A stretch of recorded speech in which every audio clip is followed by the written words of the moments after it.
The hidden driver of human behaviour. क्या आपने कभी ध्यान दिया है, बुद्धिमान और समझदार लोग भी जीवन में बार बार गलत निर्णय क्यों लेते हैं? अच्छे और पढ़े लिखे लोग भी हानिकारक संबंधों में क्यों फंस जाते हैं? समझ होते हुए भी लोग गलत लोगों पर भरोसा क्यों कर बैठते हैं?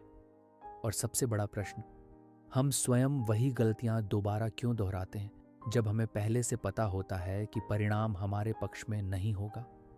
इसका कारण बुद्धि की कमी नहीं है, इसका कारण है मानव स्वभाव, जो स्वभाव से तर्कसंगत नहीं होता।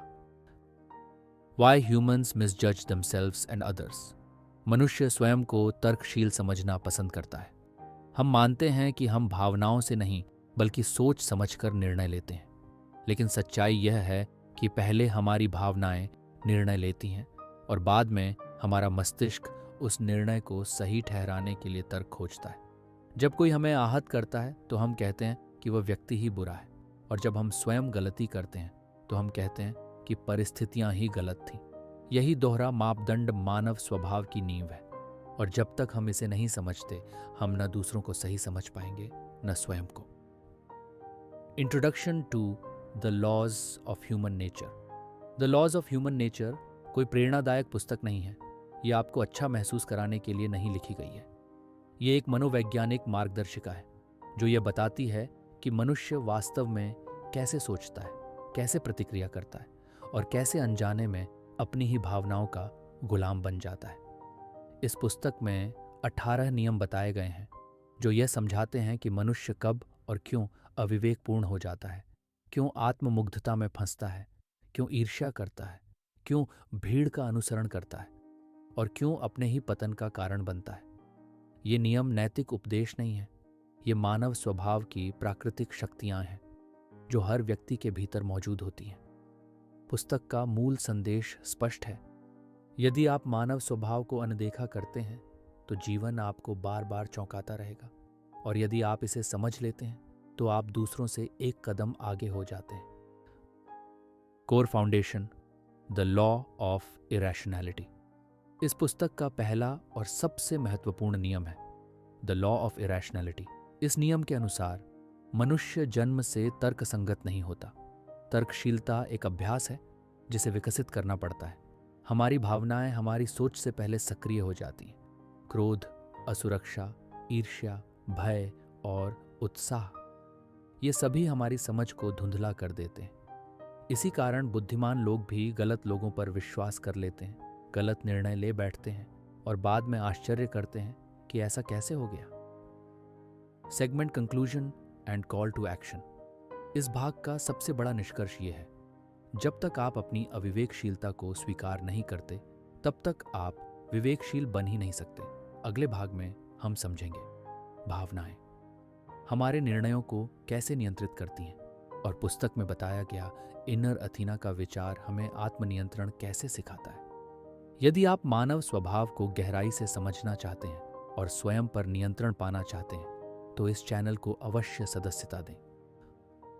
Emotional hijacking of the human mind.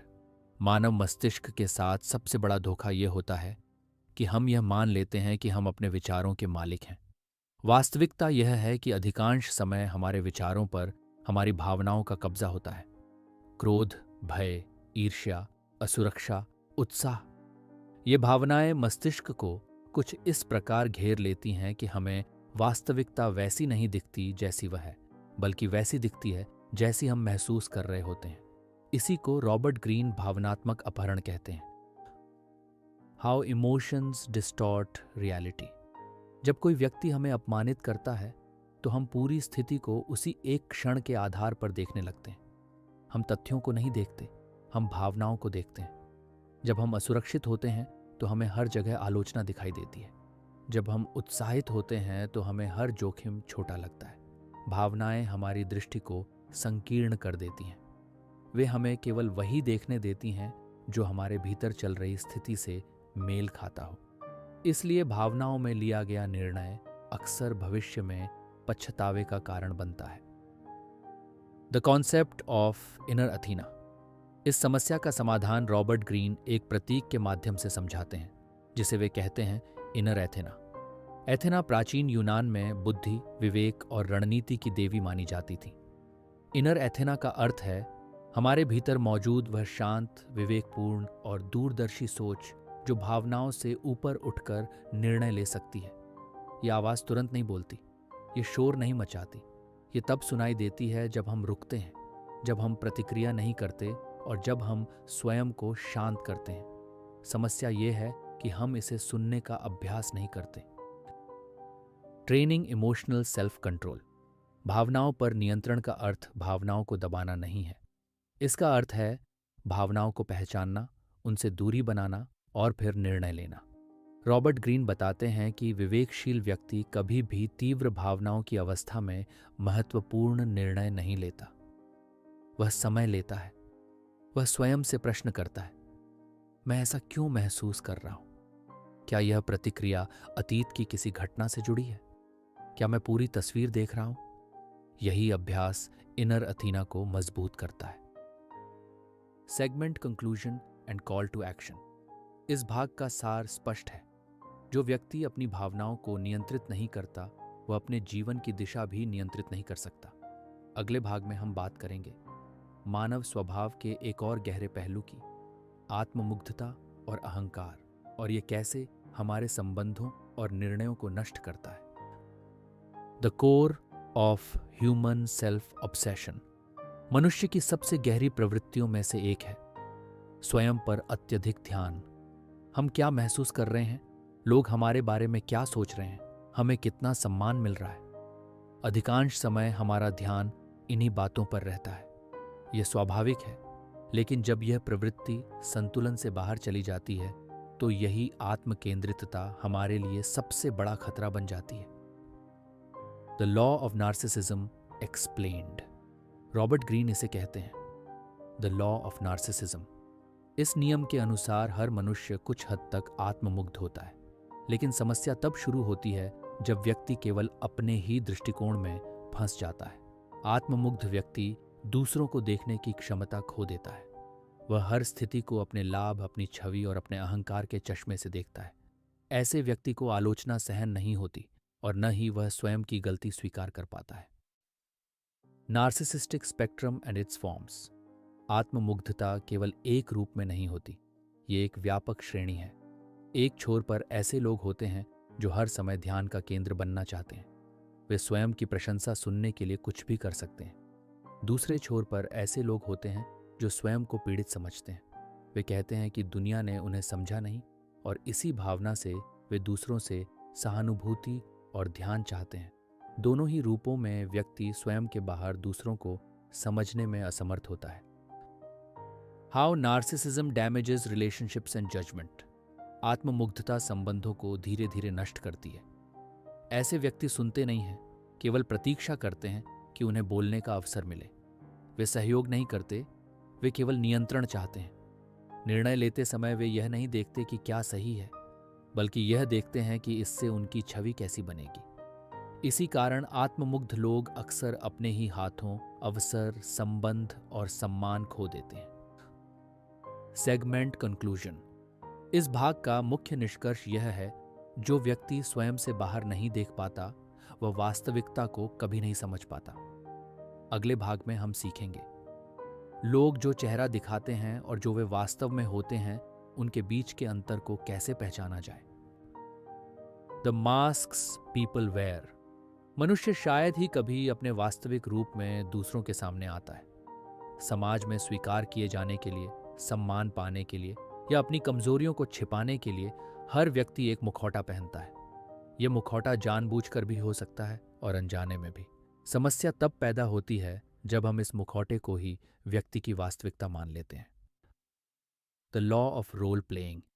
Robert Greene इसे कहते हैं the law of role playing. इस नियम के अनुसार मनुष्य सामाजिक भूमिकाएं निभाता है। कर्मचारी की भूमिका, नेता की भूमिका, मित्र की भूमिका या नैतिक व्यक्ति की भूमिका। लेकिन भूमिका और स्वभाव हमेशा एक जैसे नहीं होते। कई लोग नैतिकता का प्रदर्शन करते हैं, लेकिन भीतर से स्वार्थ और नियंत्रण की इच्छा रखते हैं। जो व्यक्ति जितना अधिक अपने अच्छे होने का प्रदर्शन करता है, अक्सर उसके भीतर उतना ही गहरा विरोधाभास छिपा होता है। Reading the second language of behaviour. मनुष्य की वास्तविकता उसके शब्दों में नहीं, उसके व्यवहार में छिपी होती है। रॉबर्ट ग्रीन इसे दूसरी भाषा कहते हैं, व्यवहार की भाषा। ये भाषा बताती है कि व्यक्ति दबाव में कैसे बदलता है, असफलता पर कैसे प्रतिक्रिया करता है और शक्ति मिलने पर कैसा व्यवहार करता है। यदि कोई व्यक्ति सामान्य स्थिति में विनम्र है लेकिन दबाव में अपमानजनक हो जाता है, तो यही उसका वास्तविक स्वभाव है। शब्दों पर नहीं, परिस्थितियों में प्रकट होने वाले व्यवहार पर ध्यान दीजिए। Detecting true character over time. स्वभाव को पहचानने के लिए समय सबसे बड़ा उपकरण है। एक घटना से निष्कर्ष मत निकालिए, एक पैटर्न देखिए। बार बार की गई गलतियां, बार बार दूसरों को दोष देना, बार बार स्वयं को पीड़ित दिखाना, ये सभी संकेत हैं कि व्यक्ति अपने भीतर झांकने से बच रहा है।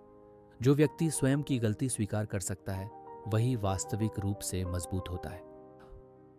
Segment conclusion. इस भाग का सार ये है, लोग आपको वही दिखाते हैं जो वे दिखाना चाहते हैं, लेकिन समय के साथ वे वही बन जाते हैं जो वे वास्तव में हैं।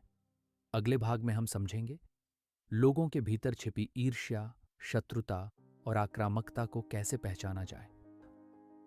The hidden emotion behind hostility. कई बार शत्रुता खुले रूप में सामने नहीं आती, वह मुस्कान के पीछे छिपी होती है, प्रशंसा के शब्दों में लिपटी होती है और सहयोग के दिखावे में ढकी होती है। अक्सर हमें यह समझ नहीं आता कि कोई व्यक्ति हमारे साथ अच्छा व्यवहार करते हुए भी भीतर से हमारे विरुद्ध क्यों होता है। इसका मूल कारण अधिकांश मामलों में ईर्ष्या होती है। The law of envy explained. Robert Greene इसे कहते हैं द लॉ ऑफ एनवी। ईर्ष्या तब जन्म लेती है जब कोई व्यक्ति अपने आप को किसी दूसरे से तुलना में कमतर महसूस करता है।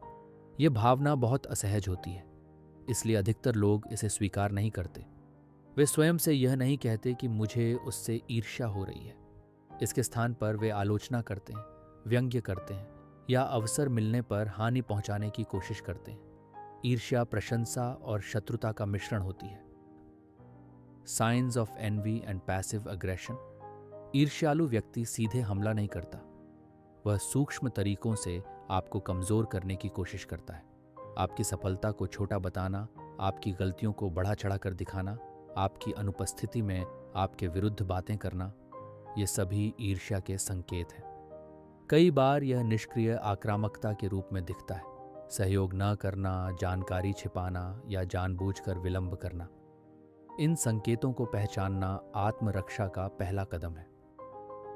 Managing aggression without destruction. इस पुस्तक का उद्देश्य आपको आक्रामक बनाना नहीं है, बल्कि आपको सचेत बनाना है। जब आप ईर्ष्या और आक्रामकता को पहचान लेते हैं, तो आप भावनात्मक प्रतिक्रिया देने से बच सकते हैं। खुला संघर्ष अक्सर स्थिति को और बिगाड़ देता है। सबसे प्रभावी तरीका है शांत रहना, सीमाएं तय करना और स्वयं को अनावश्यक भावनात्मक उलझनों से दूर रखना। नियंत्रित शक्ति अव्यवस्थित क्रोध से कहीं अधिक प्रभावशाली होती है। Final conclusion. The laws of human nature हमें यह सिखाती है कि मनुष्य को बदला नहीं जा सकता, लेकिन समझा अवश्य जा सकता है। और जो व्यक्ति मानव स्वभाव को समझ लेता है, वह दूसरों से नहीं, स्वयं से नियंत्रित होता है। यदि यह श्रृंखला आपकी सोच को थोड़ा भी गहरा कर पाई है, तो इसे साझा करें, चैनल को सदस्यता दें और लिखें, आई सी ह्यूमन नेचर क्लियरली नाउ